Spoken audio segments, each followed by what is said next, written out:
Do you need treatment for obesity or any related abdominal procedures? The community hospital now offers minimally invasive laparoscopic surgery done by an American-trained, board-certified surgeon with over 20 years' experience. Give us a call at 235-5479 for more information. The Community Hospital of Seventh-day Adventist, where good private health care is affordable.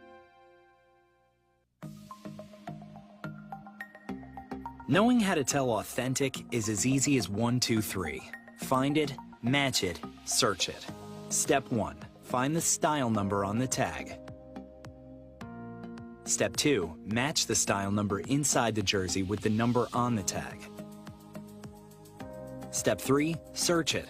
A quick Google search of the style number will verify the jersey is authentic when the search results match the jersey being searched. Don't be fooled by counterfeit jerseys. Before you buy, remember to find it, match it, search it. Fan Zone, 2 locations nationwide. Center City Mall, Chaguanas and Movietown, Port of Spain. Nationwide delivery available.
The best for your baby is at thebesttoys.com. From the best strollers, car seats, baby carriers, high chairs, booster seats, rockers, jumpers and bouncers, walkers, baby blankets, feeding accessories, bathtubs.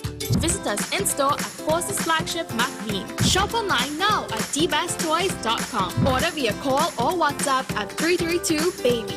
And remember, we have the best toys at the best prices. SM Group International Limited, your solutions partner for the latest innovations, brands and competent staff to meet your needs.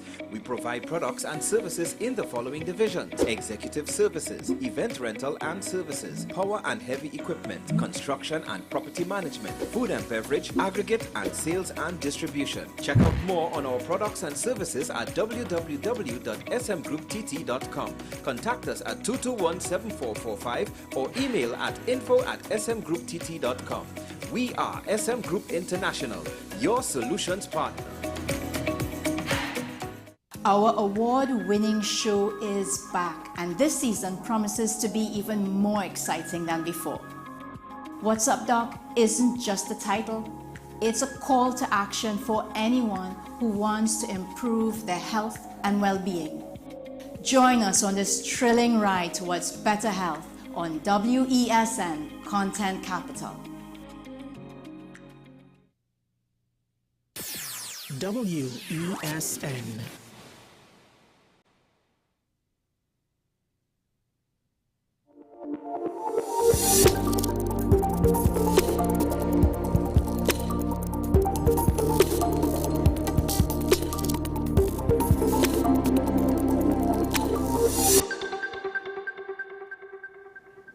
Hello everybody, I'm Andy Johnson. Welcome once again to this edition of the program, 10 questions here on WESN. It's always good that you would stay with us. Let's tell you what's happening. This is from a letter to the editor in the Guardian newspaper dated March 20th, 2025. It is headlined, Disgraceful Diplomatic Failure, and was written by one of this country's most chronic writers of letters to the editor in the country, Dr. Neil Gosain. He begins thusly.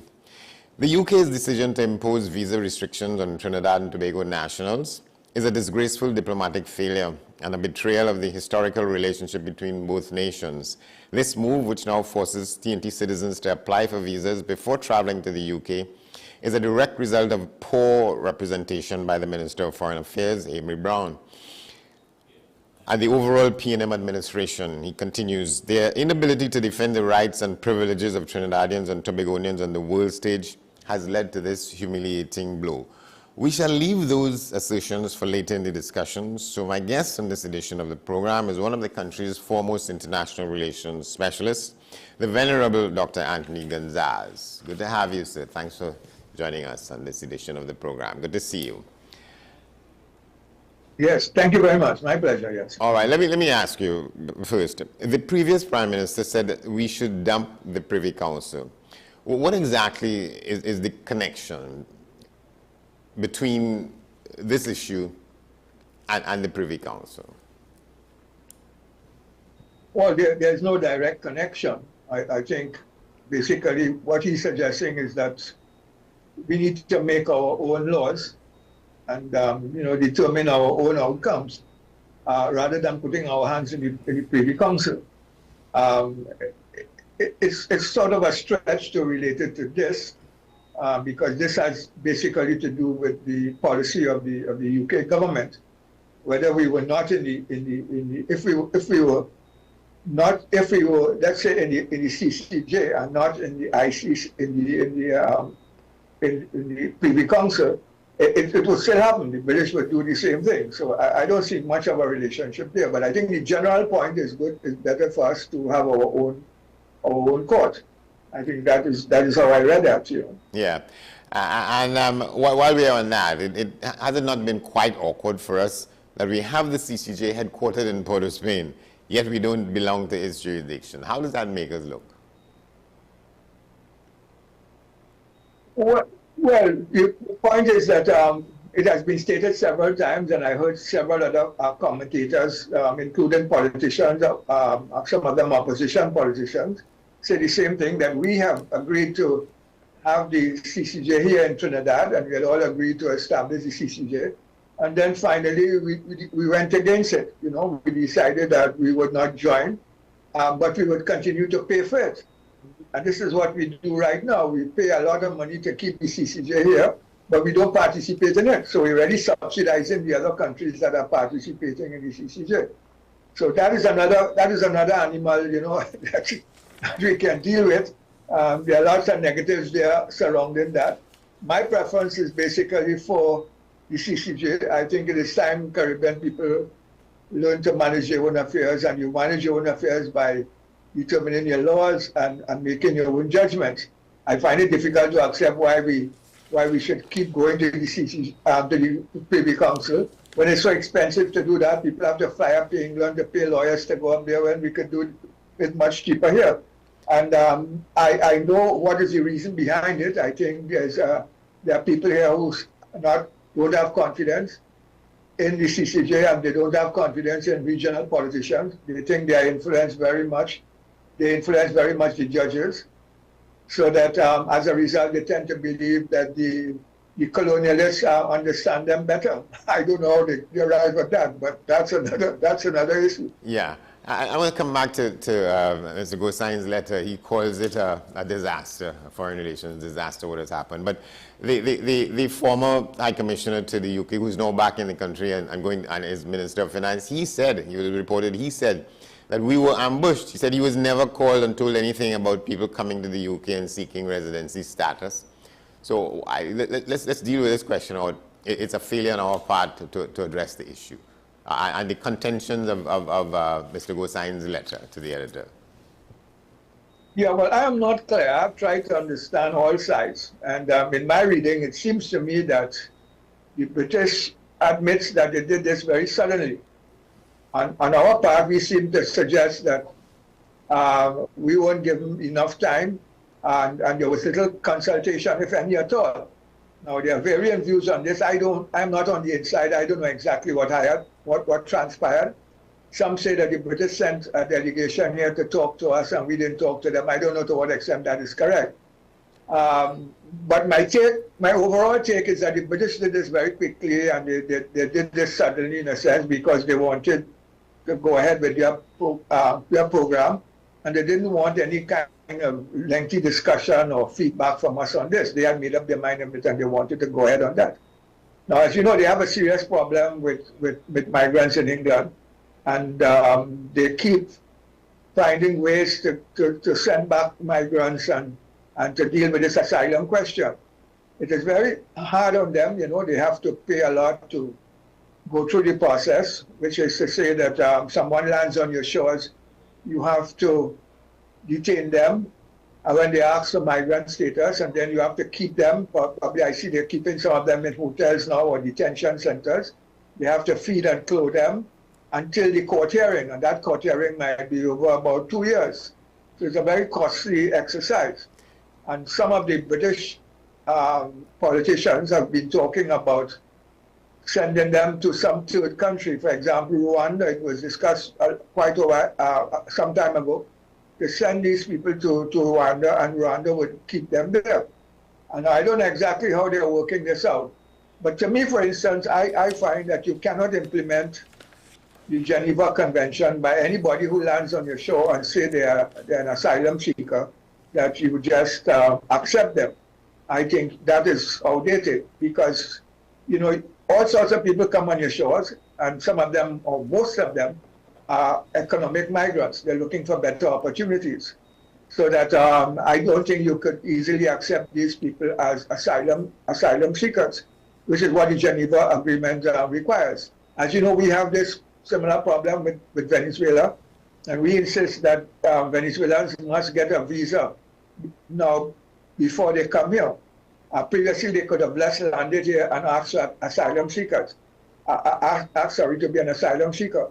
Now we say you must get a visa in Caracas, and you must apply for an asylum seeker. So you can't just land on the shores here and apply for an asylum seeker. And there are lots of countries, like for instance, the United States now is no longer applying the Geneva Convention. The United States is turning back refugees on the border. They're not willing to entertain any application here for a visa, for asylum status when you reach on the border, you see. So things have been changing. Yeah, I wanted to raise another issue put out there by Mr. Gosine in his letter. He also chastises the Minister of Foreign Affairs. He said this is a direct result of poor representation by the minister and the overall PNM administration. But if you have a situation in which we had no word, we had no forewarning, no kinds of discussions, no kind of approaches from the British Foreign Secretary on what they were even planning, much less what they did. What blame could be laid against the people here for that? The minister is saying that he was not aware of any of this. Nobody approached him, whether from the High Commission here or from the Foreign Office in London. How are we supposed to operate? How would we have known? Well, this is the problem. If you assume that the minister was not properly contacted, and he tends to suggest that he's accustomed to this problem, and they usually try to work out something with the countries. They work out some program of dealing with it over 6 months, over a year, and so on, and they try to come to some kind of conciliation. But in this case, he wasn't given a chance. That's his position. I can see, for example, that if Trinidad did send information to the UK authorities, and let us not forget that the UK authorities have an embassy, a high commission here, who also collects information and sends that information to the UK government.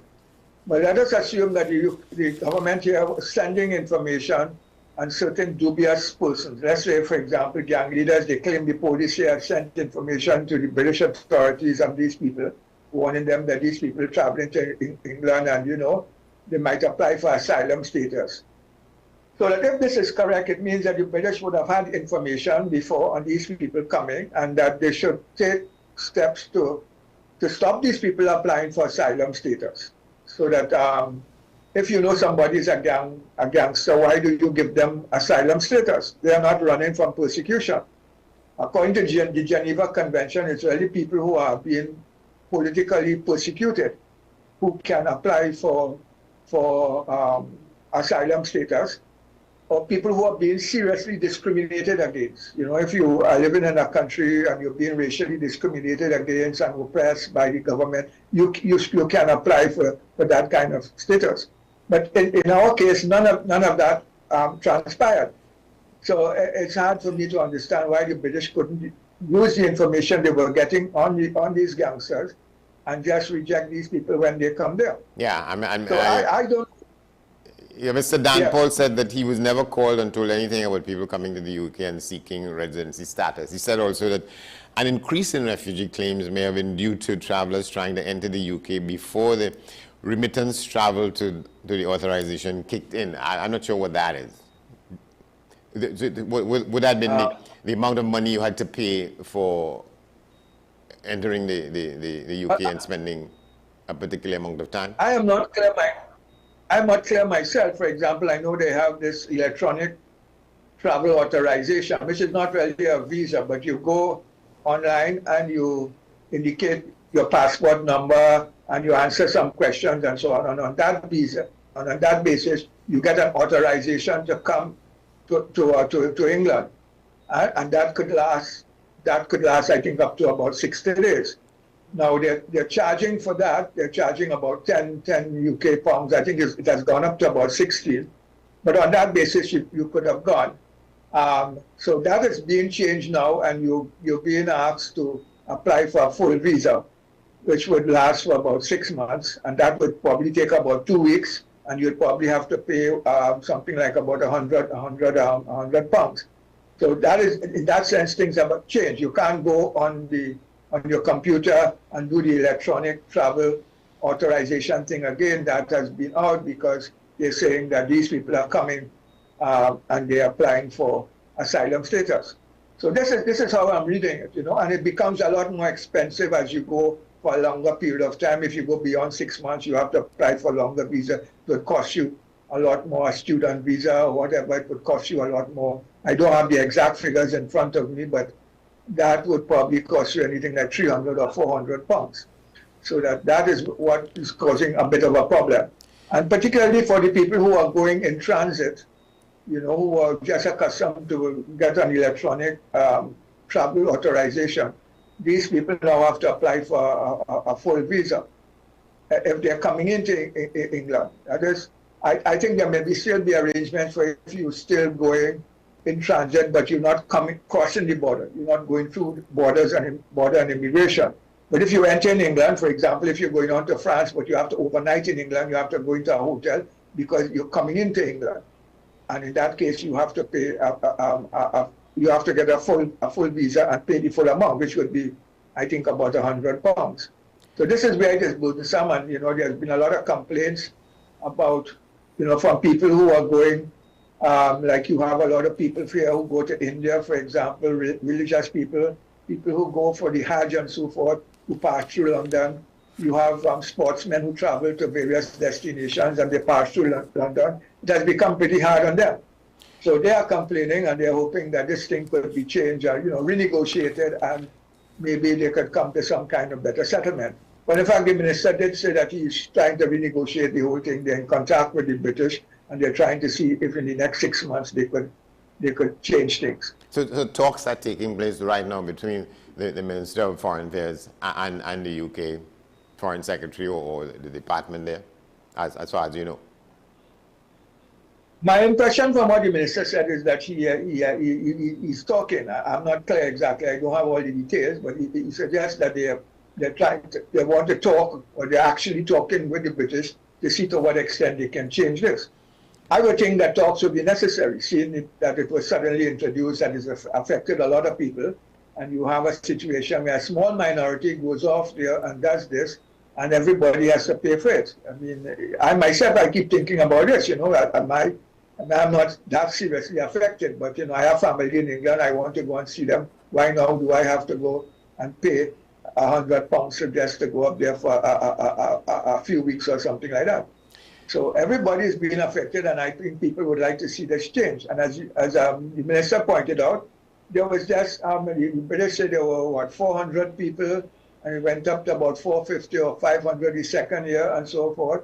And I mean, that's not a lot of people. And if you take into account that Trinidad is not a country where you have a lot of people seeking asylum. It's not like some of the countries in Africa where you have a lot of people coming at your borders, or like in Latin America where you have a lot of people from Central America, South America, Venezuela coming on your borders and they're seeking asylum. Trinidad is not that.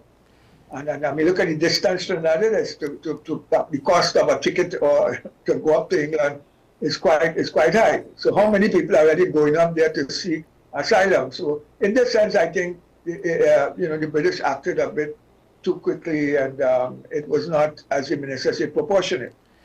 So in a case like this, do we, the government, would we write a letter or deliver a letter to the High Commissioner in Port-au-Spain saying that, or protesting the way in which this was handled? Or do we have to walk on thin ice because of where the situation is, and because we want to repair the relationship that in the minds of a lot of people has been tampered with and tattered? Yes, well, I think we have already said that. I've heard both the former Prime Minister, Dr. Rowley, as well as the new Prime Minister, as well as the Foreign Affairs Minister. I've heard them all say the same thing, that they are protesting against this. They don't think it was proportionate, and that they would want to see this matter renegotiated. So I suspect that they would put that in writing, because they have said it publicly, and I think they would have put that in writing, indicating to the British that they would like to discuss this matter. I think one of them may have said, I don't have the information directly in front of me, but I think one of them may have said that they have been talking to they called in the UK High Commissioner, and they have been talking with him. Well, if they're talking to the UK High Commissioner, it means that they're talking to the UK government as well. So talks may have already been started. Yeah, well, that would be, well, we have to presume the Minister of Foreign Affairs. Yes. I was made privy to some information about this, some figures. Somebody sent me some figures, and somebody who has access to various people in the chain here. And it said that the number of persons from Trinidad and Tobago who were seeking that kind of permission to stay in the U.S.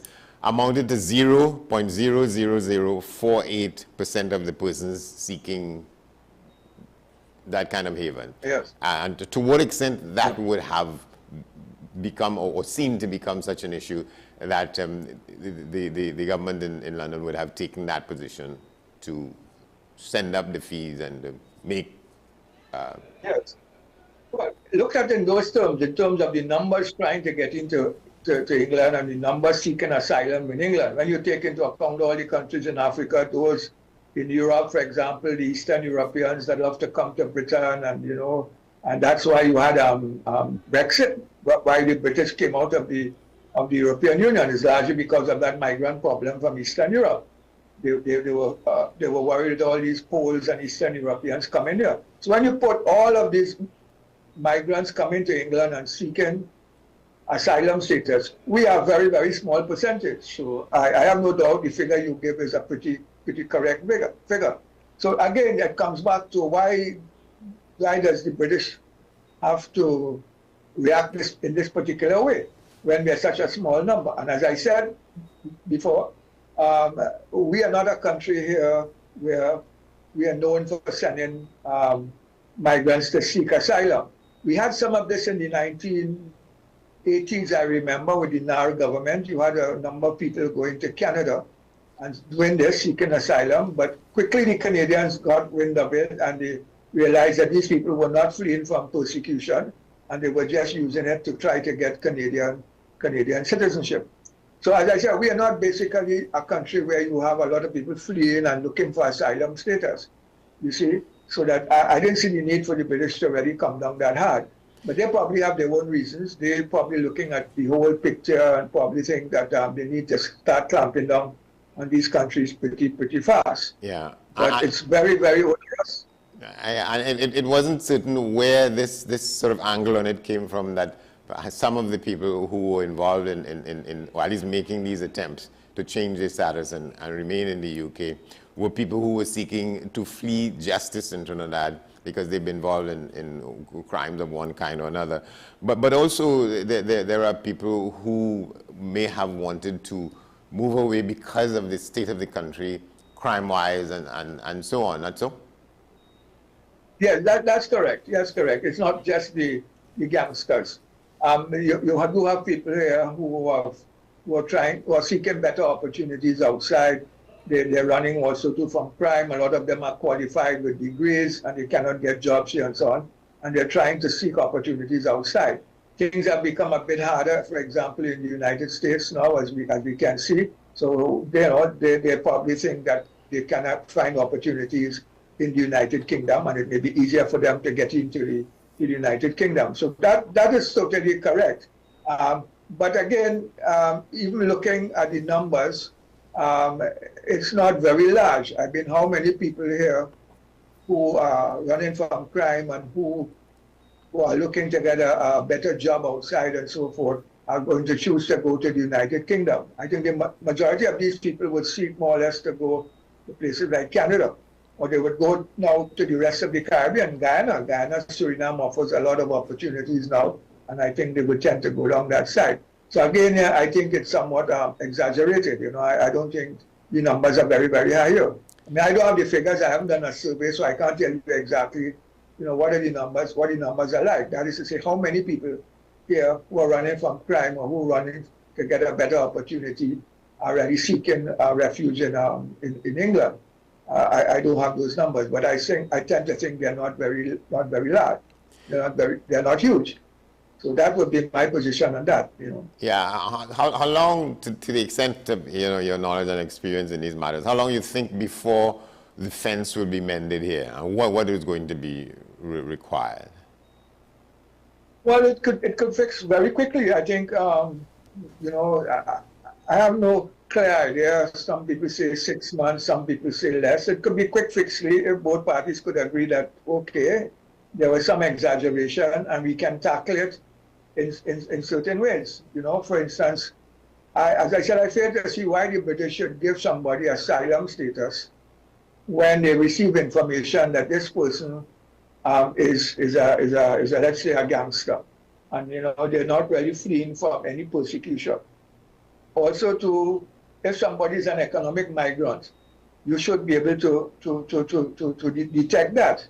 This person is not coming here because they are fleeing persecution or discrimination. They are coming here basically because they're trying to improve their outlook, their opportunities in life. So you should be able to handle that. And if there's collaboration between the two governments, we send them information, we assist the British High Commission here to collect information, and that people leaving our shores, we make sure and send relevant information to the British authorities. In that way, we could guarantee that, okay, you won't get people coming up there to ask for asylum status.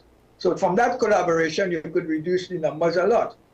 As I say already, the Trinidad government claims they were sending information to the British authorities. They sent information where the police had on a lot of the gangsters, but the British didn't take into account that information. So that's another matter. We have to decide how we're going to collaborate. In the real world today, things work in a digital fashion with the internet and so forth. Information moves swiftly, so that we can easily collaborate with the British by sending information on a real-time basis that would allow them to take these decisions. So I don't see a problem here. And as I said, the minister indicated that he's accustomed to doing this with other countries. That is, before the countries agree to put on these hard steps, they come to some kind of agreement. Okay, let's follow this pattern and see how we could get it to work. Yeah, I think we need.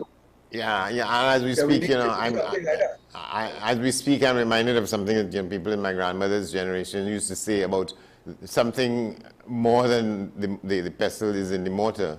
One has to wonder whether or not that is the case. Well, I don't know. I'm trying to figure out what that would be like. What it is that the British have with us that they think which will lead them to do that. I can't think of anything. Our relations with the British are pretty cordial generally. I don't think we have any major issues with the British.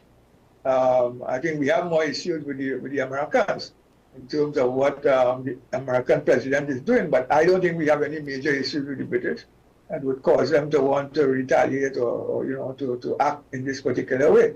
I honestly can't think of anything. We have a kind of still relationship with the British over the years that has just gone along. From colonialism? We don't have any.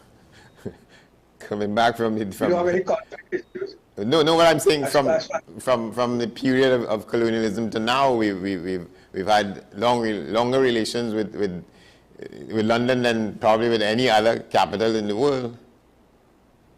Yes, and there has not been any major conflicts as far as I know. I don't see any. I mean, once we settle the colonial problem and the British withdrew and come out, we have entertained a very cordial relationship. We work very well with them to become members of the European Union. They pushed us and so forth to become members of the Lomé Convention. And we have since then conducted very good relationships with them. Even after they left the European Union, they still agreed to sign a free trade agreement with us, similar to the one we have with the European Union. So on the whole, we have had pretty good relations with them. So I really don't understand what has happened here. Yeah. As I say, we are not a country sending a lot of migrants. Even if you take, for example, the migrants to England, they're not largely Trinidadians. Even the West Indians who go to England, for example, how many of them are Trinidadians? Yeah. Trinidadian migrants are largely in the United States and to some extent Canada. There are not too many of them in England. For example, there are more Jamaicans and more Barbadians in England than they have Trinidadians. And this is because of the history that Trinidadians never migrated to England. Goes back to the days of the banana boats and so on. My grandfather was one of them. He lived there for several years and so on. So what do we make of Dr. Gosai's letter in which he's saying that this is a damning indictment of the P&M administration's failure in foreign affairs? Is there any ground on which to even begin to talk like that? No, I wouldn't go that far. As I say, if what I'm saying is correct, which is to say that the British didn't really consult us enough, didn't try to work out a solution before they imposed this thing, I wouldn't go as far as to say it's a condemnation of the foreign policy of the country. I think that's quite a stretch. You have to really try to understand both sides and kind of appreciate why countries do things. As I said, I'm still to try and fully understand why the British do this. As I said, maybe they have something else in mind. You never know in these things, and we must put a caveat here in the sense that countries negotiate very silently. I don't know, for example, if the British are negotiating for something here which they are not getting. You never know. For instance, they have things like contracts.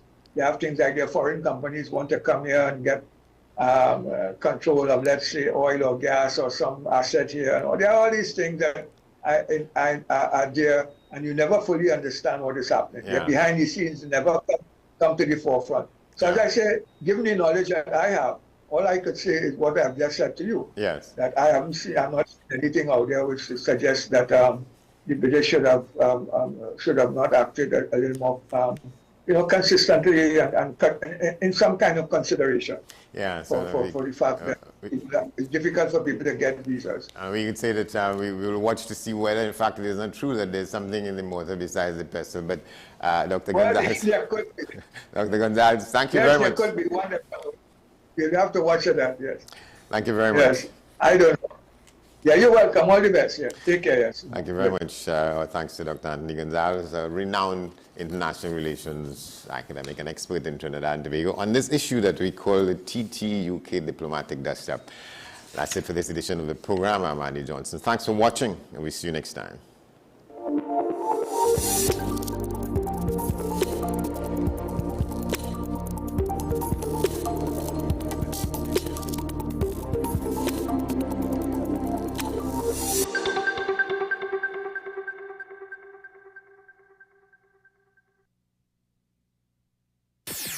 WESN.